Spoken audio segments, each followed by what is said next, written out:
आज का वचन।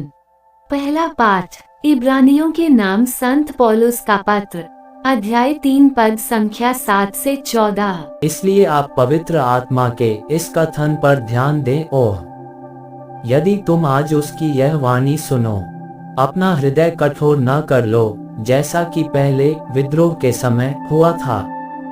उस दिन तुम्हारे पूर्वजों ने मरुभूमि में मुझे चुनौती दी और मेरी परीक्षा ली, यद्यपि उन्होंने 40 वर्षों तक मेरे कार्य देखे थे।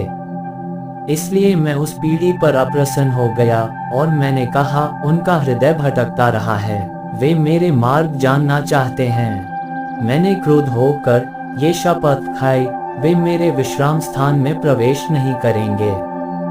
भाइयों, आप सावधान रहें। आप लोगों में किसी के मन में इतनी बुराई और अविश्वास न हो कि वह जीवंत ईश्वर से विमुख हो जाए। जब तक वह आज बना रहता है, आप लोग प्रतिदिन एक दूसरे को प्रोत्साहन देते जाएं, जिससे कोई भी पाप के फंदे में पड़कर कठोर न बने। हम तो मसीह के भागीदार बन गए हैं, बशर्ते हम अपना प्रारंभिक विश्वास अंत तक अक्षुण्ण बनाए रखें। यह प्रभु की वाणी है।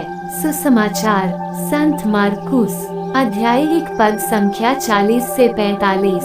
एक कोढ़ी ईसा के पास आया और घुटने टेककर उनसे अनुनय विनय करते हुए बोला, आप चाहें तो मुझे शुद्ध कर सकते हैं। ईसा को तरस हो आया। उन्होंने हाथ बढ़ाकर ये कहते हुए उसका स्पर्श किया, मैं यही चाहता हूँ, शुद्ध हो जाओ। उसी क्षण उसका कोढ़ दूर हुआ और वह शुद्ध हो गया। ईसा ने उससे यह कड़ी चेतावनी देते हुए तुरंत विदा किया, सावधान, किसी से कुछ न कहो, जाकर अपने को याजकों को दिखाओ और अपनी शुद्धिकरण के लिए मूसा द्वारा निर्धारित भेंट चढ़ाओ, जिससे तुम्हारा स्वास्थ्य लाभ प्रमाणित हो जाए। परंतु वह वहां से विदा होकर चारों ओर खुलकर इसकी चर्चा करने लगा। इससे ईसा के लिए प्रकट रूप से नगरों में जाना असंभव हो गया, इसलिए वह निर्जन स्थानों में रहते थे। फिर भी लोग चारों ओर से उनके पास आते थे। यह प्रभु का पवित्र सुसमाचार है।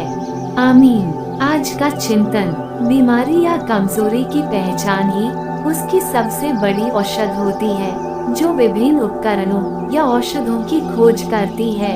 आज के सुसमाचार में कोढ़ी ने न केवल अपनी बीमारी को पहचाना, बल्कि ईश्वर पर संपूर्ण विश्वास एवं आशा भी व्यक्त किया और कहा कि आप चाहे तो मुझे शुद्ध कर सकते हैं। इसी पहचान, आस्था, विश्वास के कारण यीशु ने उसे स्पर्श कर चंगा शुद्ध किया।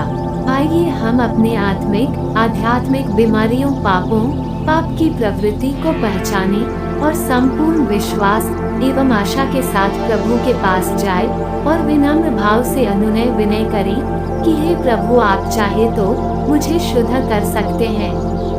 प्रभु अवश्य ही हमें स्पर्श कर शुद्ध करेंगे। आमीन।